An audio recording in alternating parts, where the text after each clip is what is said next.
aborder un sujet important aujourd'hui. T'es-tu prête? L'ouverture d'esprit, mon ami. Tu sais, c'est pas parce que t'écoutes du rock, du country et du deep house que t'es ouvert d'esprit. Être ouvert d'esprit, c'est accepter qu'il existe d'autres vérités, d'autres possibilités que ce qu'on croit profondément à l'intérieur de nous. Puis en m'informant sur l'ouverture d'esprit, j'ai été surpris de voir qu'en réalité, ça affecte beaucoup plus de domaines dans ta vie que ce que je pensais. Ça affecte les relations avec les autres, le travail, la famille, les amis, notre perception du monde, l'avancement personnel, l'apprentissage. Puis tu sais, quelqu'un de fermé d'esprit, il passe à côté de tellement de choses. C'est incroyable tout ce que tu vas manquer dans ta vie si t'es pas ouvert d'esprit. Ça, évidemment, j'en suis bien conscient que c'est mon parcours de vie et mes expériences personnelles qui m'ont permis d'avoir une ouverture d'esprit incroyable. Et on n'a pas tous le même parcours de vie, on n'a pas tous les mêmes expériences et c'est pour ça que je voulais le partager avec toi pour que tu puisses profiter de ce bonheur que j'ai à être ouvert d'esprit. Puis ouvert d'esprit du mieux que je peux. Je suis pas tout le temps hyper ouvert d'esprit.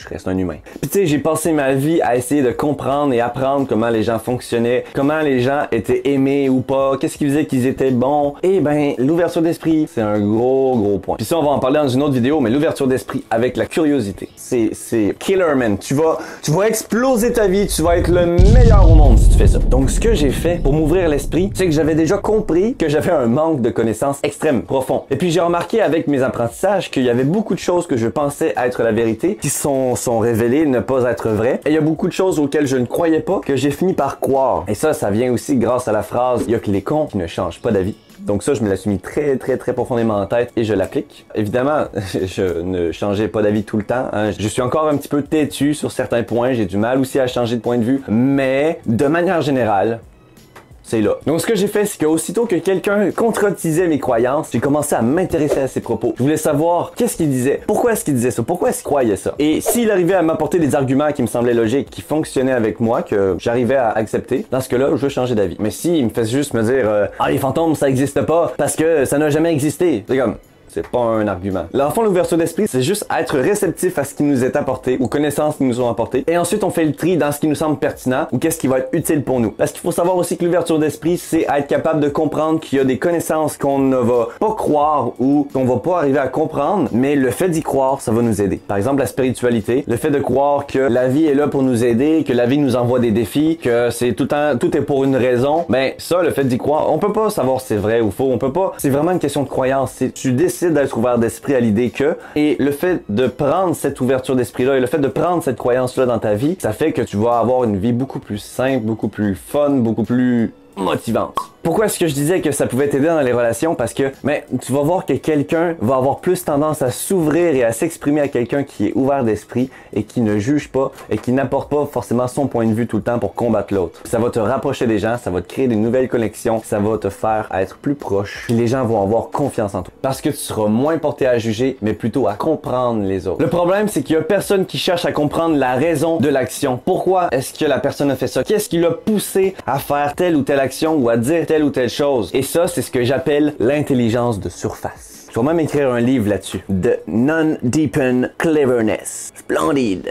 L'intelligence de surface, c'est quand j'insulte mon ex parce qu'elle m'a quitté. L'intelligence de surface, c'est traiter une fille de pute parce qu'elle porte des collants. L'intelligence de surface, c'est se plaindre d'être malheureux et d'oser dire que c'est la faute des autres. L'intelligence de surface, c'est regarder des gens comme Jeff Bezos, Elon Musk, Puff Daddy, François Pinault, des milliardaires et oser dire qu'ils ont eu de la chance. L'intelligence de surface, c'est juger ton chien parce qu'il est mal élevé. Ton chien. L'intelligence de surface, c'est travailler au même endroit pendant 40 ans et se plaindre d'être malheureux au travail pendant 40 ans. L'intelligence de surface, c'est consommer de la drogue régulièrement et croire que tout va bien. Mais c'est aussi critiquer les gens qui prennent de la drogue sans essayer de comprendre qu'est-ce qu'ils ont vécu. L'intelligence de surface, c'est dire tous les 3 mois que tu as trouvé l'homme de ta vie. L'intelligence de surface, c'est critiquer les grandes compagnies, les grosses multinationales dans le monde qui nous donnent le cancer, qui pourrissent la planète et qui polluent atrocement et ne pas critiquer ceux qui consomment les produits. L'intelligence de surface, c'est faire un enfant et c'est passer ses 20 prochaines années à lui crier dessus. L'intelligence de surface, c'est avoir les mêmes problèmes chaque jour et continuer d'avoir les mêmes habitudes. L'intelligence de surface, c'est abandonner face à un problème sans même essayer d'avoir fait une recherche Google sur ce problème-là. L'intelligence de surface, c'est être fermé d'esprit et croire qu'il n'existe rien de mieux que ce qu'on connaît. T'en as d'autres exemples d'intelligence de surface? Mets-le-moi dans les commentaires, ça va me faire un plaisir de lire ça. Donc l'intelligence de surface, on l'a tous. À un point ou à un autre, ou à un point de notre vie. C'est juste qu'on n'essaye pas de comprendre à profondeur les choses qui se passent. Et ça pose un problème parce que tu vois le monde uniquement comment tu as envie de le percevoir. Tu sais, par exemple, si quelqu'un va te dire que ton boss est con, eh bien tu vas le croire et tu vas agir avec ton boss comme si c'était un con et tu vas essayer d'aller chercher toutes les petites choses qu'il fait pour prouver que c'est un con, sans même essayer d'aller lui parler, d'avoir une discussion avec lui tout simplement. Moi là, à chaque fois que quelqu'un dans ma vie me dit que telle personne-là était atroce, était con, était stupide, je suis venu lui parler à cette personne-là, puis je me suis rendu compte que c'était quelqu'un de super adorable, de super intelligent, de super cool. Arrête de croire les autres quand ils sont négatifs. Vois-le par toi-même. Même un homme de crime, pour aller dans l'extrême, quelqu'un qui passe sa vie à se battre, à tuer des gens, à voler, il mériterait 10 minutes au moins pour qu'on essaye de comprendre pourquoi il fait ça. Au lieu de juger à la surface, dire « c'est un criminel, il fait plein d'actions négatives », comment il va agir dépend énormément de ses connaissances, de ses liens émotifs. Tu peux pas critiquer un chien de ne pas vouloir s'asseoir et te donner la patte. C'est pas de sa faute à lui s'il sait pas le faire, parce que quelqu'un ne lui a pas appris. Donc le chien s'est créé ses propres règles selon son instinct et ses expériences, et il s'est éduqué lui-même. Et sa perception de la vie est le résultat des liens qu'il a créés par rapport au bonheur et à la souffrance. Sa perception de la vie est le résultat des liens qu'il a créés entre le bonheur et la souffrance. Pour moi, là, n'importe qui peut devenir bon ou criminel. Tout va dépendre des liens qui s'est fait dans sa tête et de son expérience. Tu sais, l'ouverture d'esprit, c'est tout un concept, c'est ultra large. Mais c'est important pour moi que tu comprennes l'étendue de cette chose. Son influence dans ta vie. Le fait d'être ouvert d'esprit, que les gens se confient à toi, qu'ils aient confiance en toi, qu'ils n'aient pas peur de ton jugement, le fait que tu apprennes tout le temps plus et toujours plus, plutôt que d'avoir une intelligence de surface et de te bloquer dans ta vie. Et oui, j'aime bien ce terme, intelligence de surface, tout parce que c'est moi qui l'ai créé.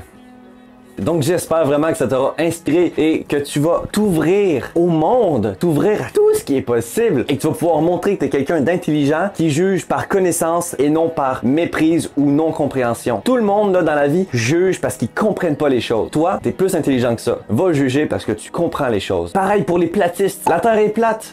Va t'informer là-dessus. Pourquoi est-ce que la Terre est plate? Et va prendre les informations des deux bords. Tu vas voir que les deux ont des arguments très très forts. C'est sûr que bon, la Terre ronde... pour moi, ça remporte, mais il y en a certains qui croient profondément que la Terre est plate. Et ils ont leur raison. Et ça, toi, tu dois pas les juger pour ça. Tu dois respecter leur point de vue, tu dois rester ouvert d'esprit que peut-être ils ont raison. On sait pas. On croyait que le soleil tournait autour de la Terre avant. On y a cru fort, là. Pareil. Donc le défi. Le défi? Ah oui, on a un défi? Ah, c'est vrai, c'est quand même l'objectif de ma chaîne YouTube.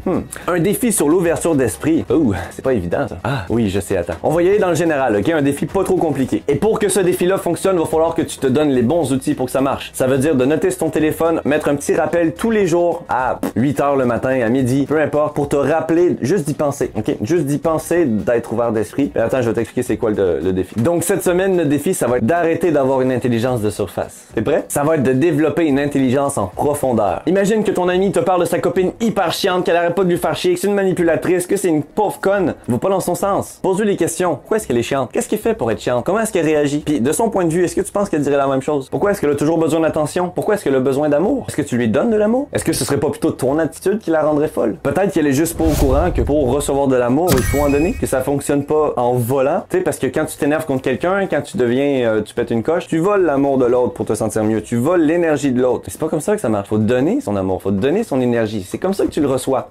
Si tu veux être aimé, va pas te plaindre parce que ton copain t'aime pas. Va lui donner de l'amour. Va lui donner plein d'autres positives. Puis il va te le retourner. Si c'est un bon copain, s'il te le retourne pas, t'es juste pas fait pour être avec lui. C'est tout, change. Donc l'objectif, ça va être à chaque fois que tu reçois une information cette semaine, reste ouvert d'esprit. Même si c'est complètement contradictoire. Dis-toi que peut-être qu'il a raison, peut-être que c'est vrai. Puis quand tu comprends pas quelque chose, fais une recherche Google. Au lieu de critiquer, essaie d'aller voir un petit peu plus en profondeur dans les choses pour comprendre les choses. Ok? C'est quand même un gros défi. Fait que c'est pour ça que je te dis, il faut mettre des rappels tous les jours parce que sinon on va jamais y penser. Là, c'est tellement pas dans nos habitudes du quotidien de quand je reçois une information que je connais pas, que je comprends pas ou qui est contraire à ce que je crois, je vais juste la mettre de côté. Mais non, là justement l'objectif ça va être de l'apprendre, d'aller un petit peu plus en profondeur là-dessus. Tu vas voir, tu vas découvrir plein de choses, puis tu me mettras en commentaire aussi si tu as découvert des nouvelles choses grâce à ça. Ok? Fait que là-dessus, je te souhaite une excellente semaine. Et puis cette semaine en plus sur le serveur Discord, on avait un autre défi, c'était de être objectif. Est-ce que j'ai été objectif dans ma vidéo? Oh, je sais pas, je pense pas. Ben désolé si j'ai pas été objectif, mais reprends tout mon message puis prends-le d'une manière très objective. Mon opinion, ce n'est qu'une opinion. T'as le droit de croire le tien, t'as le droit de croire différemment. Sur ça, je te souhaite une excellente semaine. On se retrouve très bientôt pour une nouvelle vidéo.